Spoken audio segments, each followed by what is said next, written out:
ৰান্ধনী কৰ্মীবিলাকক আচলতে তেওঁলোকে মানে ভাত বনোৱা ৰান্ধনী যে ঘৰত ভাতহে বনোৱা মানুহ বুলি তেওঁলোকে নুপুছে।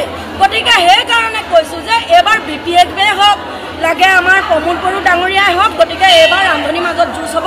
আৰু প্ৰথম কথা, ৰন্ধন কৰ্মীসকলক এটা কথা জনাই দিছোঁ, কোনোবা যদি আপোনালোকৰ ঘৰে দুৱাৰে ভোট বিচাৰি আহে তেওঁলোকক যাতে আপোনালোকে খেদাই দিয়ে, আৰু যদি আহে তেওঁলোকে যাতে লিখিত প্ৰতিশ্ৰুতি দিয়ে। লিখিত প্ৰতিশ্ৰুতি দিব লাগিব। ৰন্ধন কৰ্মীসকলক যাৰে চৰকাৰ আহে তেওঁলোকে ক'ব লাগিব আৰু লিখি দিব লাগিব, তেতিয়াহে ৰন্ধনী ভোট পাব। নহ'লে আমি ৰন্ধন কৰ্মীয়ে এইবাৰ BTAৰ চৰকাৰক আমি ভোট বৰ্জন কৰিম। স্পষ্ট কথা। কোনোবাই ভোট দিব যাব নেকি? কোনোবাই ভোট দিব যাব নেকি?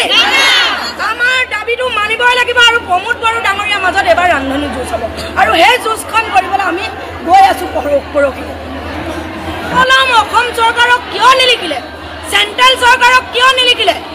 দিল্লীত কিয় এই কথাটো আলোচনা নকৰিলে প্ৰমোদ বড়ো ডাঙৰীয়াই? তাৰ ওপৰেঞ্চি 200 টকাটো তেওঁৰ VRPত লুকুৱাই থলে। গতিকে স্পষ্টভাৱে কৈছোঁ, এই ৰান্ধনীও ভোট দিছিলে। প্ৰমোদ বড়ো ডাঙৰীয়াক ক'বলৈ বিচাৰিছোঁ, 1,20,000 ভোট ৰান্ধনীৰ পৰা পাইছে। কেলে? আমাৰ লগত ইয়াত 20,000 22,000 ৰন্ধন কৰ্মী আছে।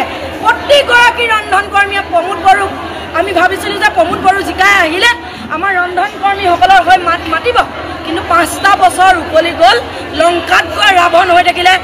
আমিয়ে পাতিছিলোঁ তেওঁক। ৰাৱণ হৈ যোৱাৰ পিছত ৰান্ধনীসকলক চকু মেলি নাচালে। সেইকাৰণে এইবাৰ প্ৰমোদ বড়োৰ মাজত আৰু ৰান্ধনী সন্থাৰ যুঁজ হ'ব। কোনোৱে মাত দিয়া নাই। আচলতে ৰান্ধনীসকলক তেওঁলোকে মাহিমা দৃষ্টিয়ে চায়। তেওঁলোকক হৈছে ৰান্ধনী কৰ্মীবিলাকক আচলতে তেওঁলোকে মানে ভাত বনোৱা ৰান্ধনী যে ঘৰত ভাতহে বনোৱা মানুহ বুলি তেওঁলোকে নুপুছে।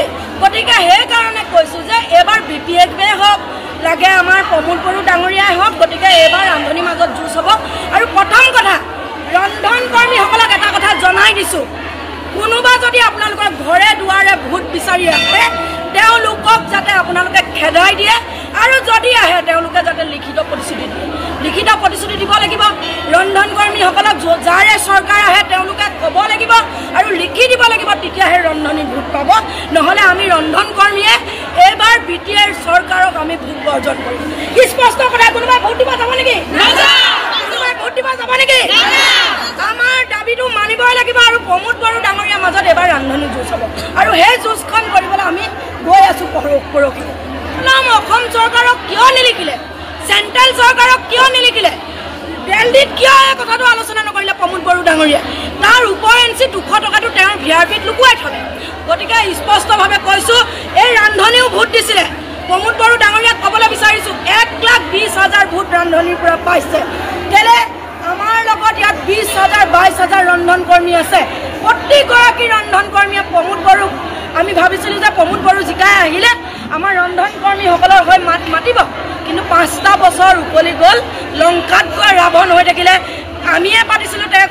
ৰাৱণ হৈ যোৱাৰ পিছত ৰান্ধনীসকলক চকু মেলি নাচালে। সেইকাৰণে এইবাৰ প্ৰমোদ বড়োৰ মাজত আৰু ৰান্ধনী সন্থাৰ যুঁজ হ'ব।